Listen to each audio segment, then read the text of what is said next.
पालघर जिल्ह्याच्या मध्यवर्ती कार्यालयाच्या उद्घाटनासाठी उपस्थित असलेले आपल्या संघटनेचे संस्थापक अध्यक्ष माननीय प्रमोद पवार, सरचिटणीस स्वप्नील भाऊ वाघ, नवनाथ भाऊ भोये, पालघर जिल्हा सरचिटणीस रेखाताई दांगणे, जिल्ह्याचे उपाध्यक्ष विकास भाऊ धोळे, त्याचबरोबर जिल्ह्याचे नुकतीच आता मागच्या 8 दिवसापूर्वी त्यांची निवड झाली कार्याध्यक्षपदी असे भाऊ धोळे आणि या ठिकाणी तलासरीचे तालुका अध्यक्ष, त्याचबरोबर तालुका सचिव, तालुका उपाध्यक्ष, विक्रमगडचे सर्व पदाधिकारी, मी सगळ्यांची नावे घेतली जाईल. पालघरचे सर्व पदाधिकारी, 102 चालक, या कमिटीचे सर्व पदाधिकारी, विक्रमगडचे सर्व पदाधिकारी, पालघरहून आपले तालुक्याच्या युवक शक्ती प्रमुख भाऊ, त्यांचा आणि आपल्या सर्वांचं या ठिकाणी सर्वप्रथम स्वागत करतो.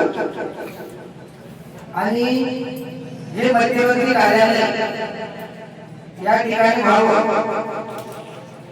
त्याच्यासाठी आला दिला की आमच्या काका त्याच्यासाठी जोरदार करण्यात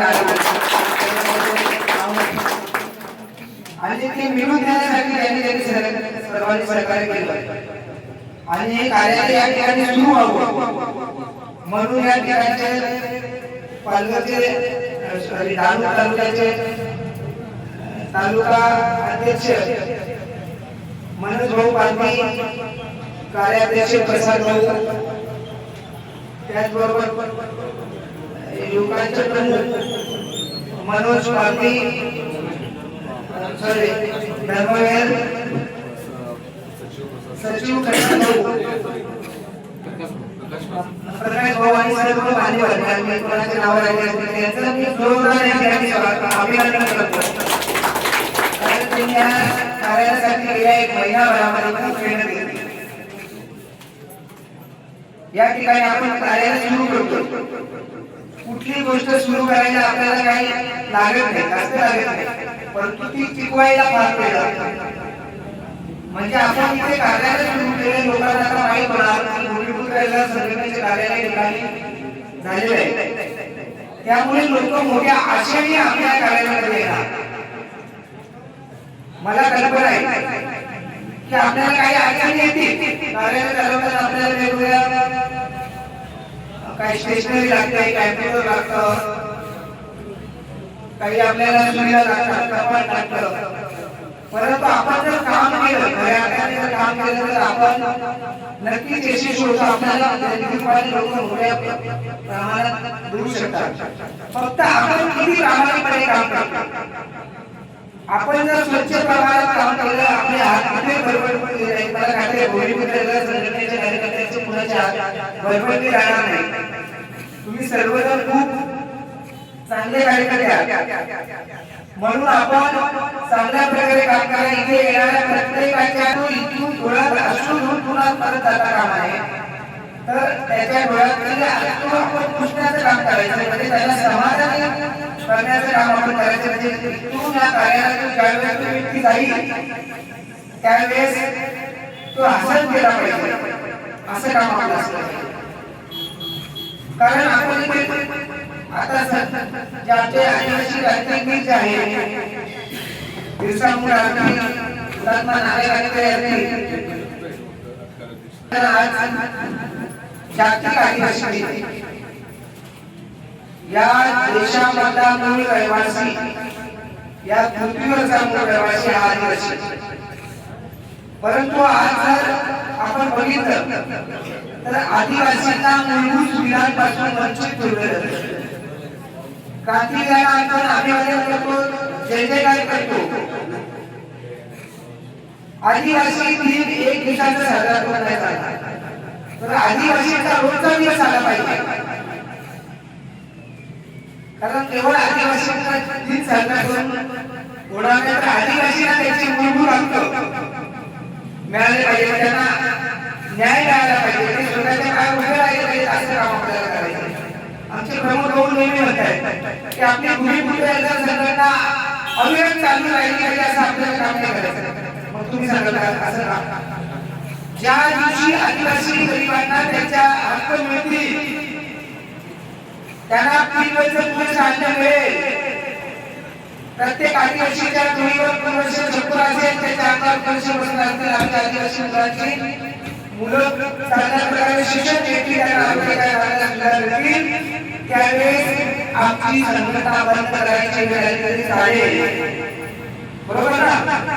कारण संघटना चालत राहिली पाहिजे, याचा अर्थ लोकांची कामं थांबली पाहिजेत असं आपल्याला नाही करायचं.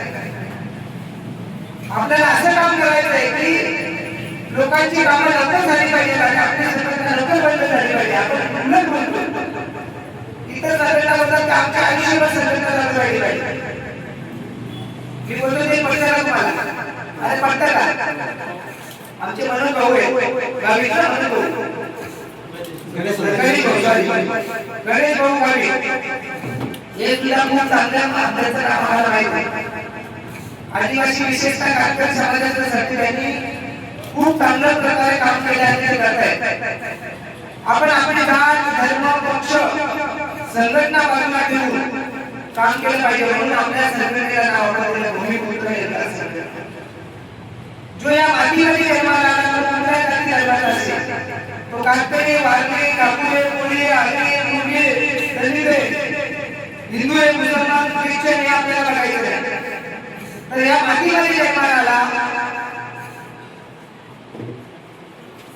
जो इथे 15 वर्ष निर्माण राहतोय, मग तो कुठेही राज्याचा प्रधानमंत्री असेल, पण तो या देशाचा मूळ रहिवासी, त्याच्या सगळ्यांसाठी आपल्याला काम करायचं. म्हणून माझी त्या सगळ्या पदाधिकाऱ्यांना विनंती असेल की आपला कार्यकर्ता एखाद्या कंपनीत असेल, तो थोडासा वेळ कमी देत असेल,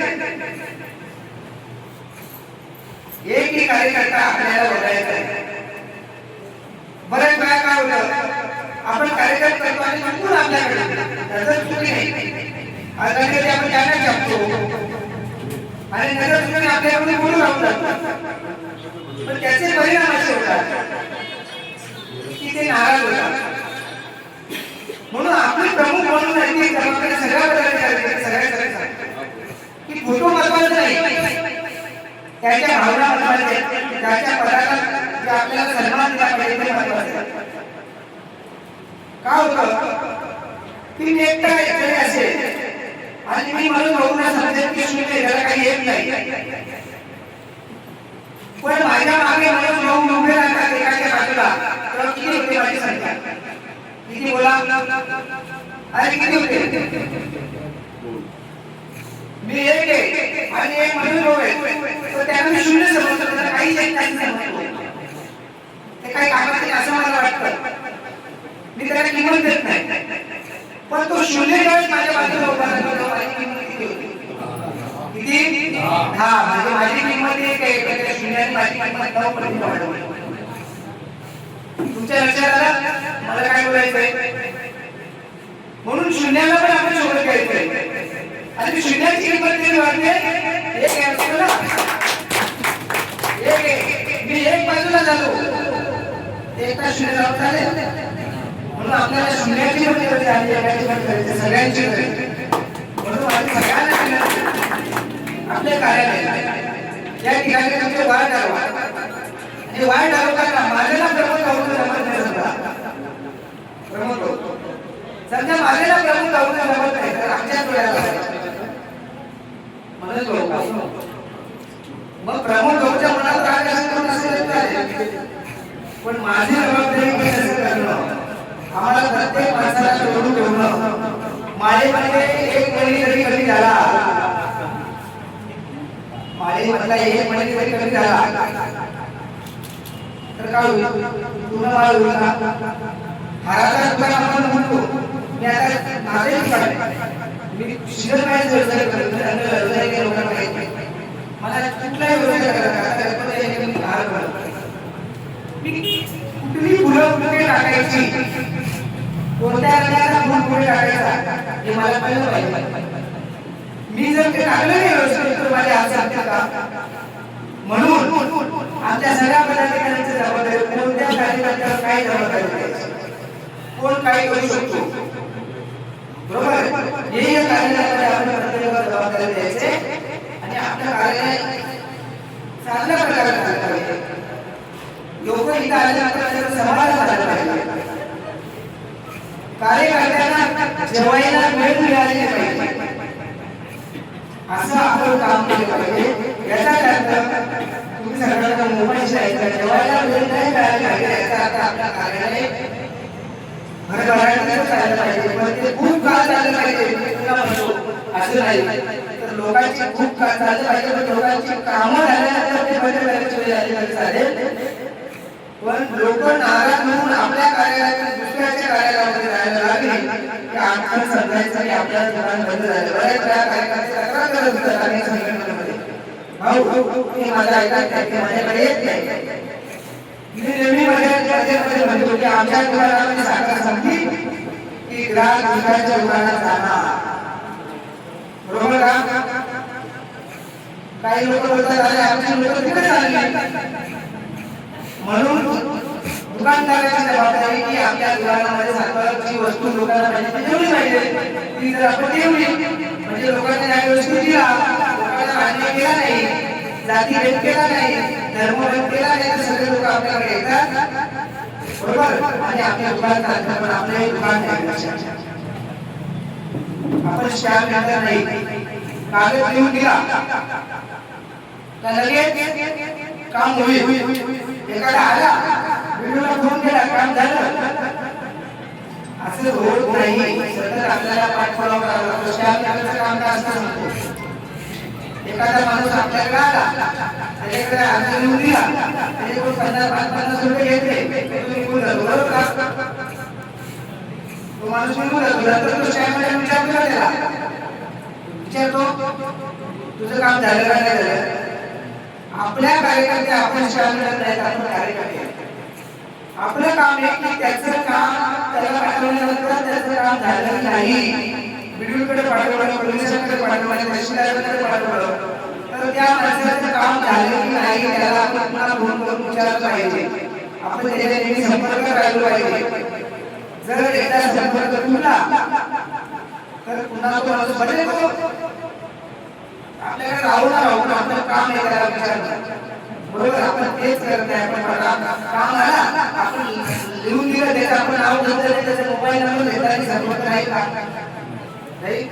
तर संकट काळामध्ये आपण त्याला मदत करतो मग त्याचा मोबाईल नंबर आपल्याकडे ठेवला पाहिजे. त्यांनी जरी आपल्याला नाही कळवलं तरी मोर्चा असेल, मीटिंग असेल, महत्वाचे काही कार्यक्रम असतील त्यावेळेस आपण त्याला बोलवलं पाहिजे. कारण त्याचं आपण काम केलं आपला एक वेगळाच अधिकार आहे. आपण आपलं कर्तव्य केलं ना, कर्तव्य केल्यानंतर आपल्याला अधिकार राहिला सुद्धा अधिकार आहे. म्हणून माझी सगळ्यांना विनंती की हे ऑफिसमध्ये तुम्ही महाराष्ट्राच्या लोकांनी सुद्धा आलं पाहिजे. आठवड्यातून एक दिवस तुम्ही आम्हाला पालघरच्या लोकांनी विलंबचे आमचे कार्याध्यक्ष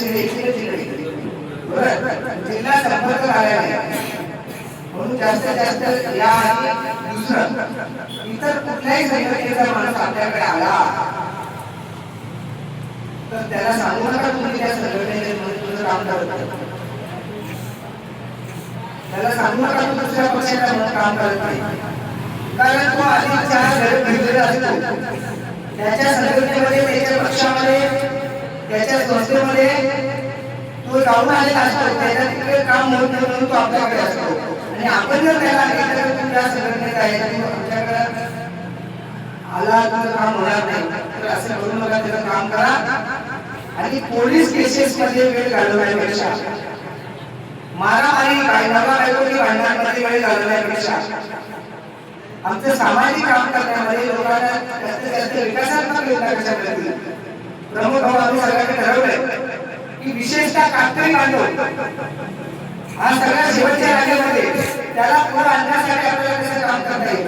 आपण 100 कातकरी वाड्या घ्यायचं काम नाही. यावर्षी 10 घेतल्या, पुढच्या वर्षी 10 घेतल्या, अशा वाड्याकडून जे काम आता घेऊन पूर्ण 100% आपल्याला पूर्ण करायचं. नंतर एक ना लय भाराभारचं द्या, बरोबर आहे. जातीचा आपल्याला काम घ्यायचा, उत्पन्नाचा घ्यायचा, नॉन क्रिमिनलचा घ्यायचा, आधार कार्डचा घ्यायचा, 100 कार्यकर्ते पदाधिकारी बसणार, अधिकारी बसणार, 100 लोकांचा वेळ घालवायचा आणि लोकांची कामं होणार नाही. जे काम घ्या ते एका महिन्यात येतच घ्या, पण ते तरीच राहा. आधार कार्ड ते पूर्ण निपटायला करा, नंतर मग दुसरा असे काम आपण हातात घेऊन एक काम करायचं. एक घरापासून असं नको. मला खात्री आहे की तुम्ही खूप चांगले सगळे पदाधिकारी कार्यकर्ते आहेत. नक्कीच याचं खरं मी तुम्हाला आदेश द्यायला आहे. आम्ही आमचं मदत द्यायला सरकारी आहे, त्यावेळेस आम्ही तुम्हाला नक्कीच सहकार्य करू. तुम्हाला सगळ्यांना शुभेच्छा देतो. आणि आज जागतिक आदिवासी दिन आहे. या जागतिक आदिवासी दिनाच्या आणि क्रांती दिन सुद्धा आहे. ज्या हुतात्म्यांनी देशाच्या स्वातंत्र्यासाठी आपलं बलिदान दिलं अशा सर्व हुतात्म्यांना मी अभिवादन करतो आणि माझं आपल्या राष्ट्राचा बोलतो. जय हिंद, जय महाराष्ट्र, जिंदाबाद.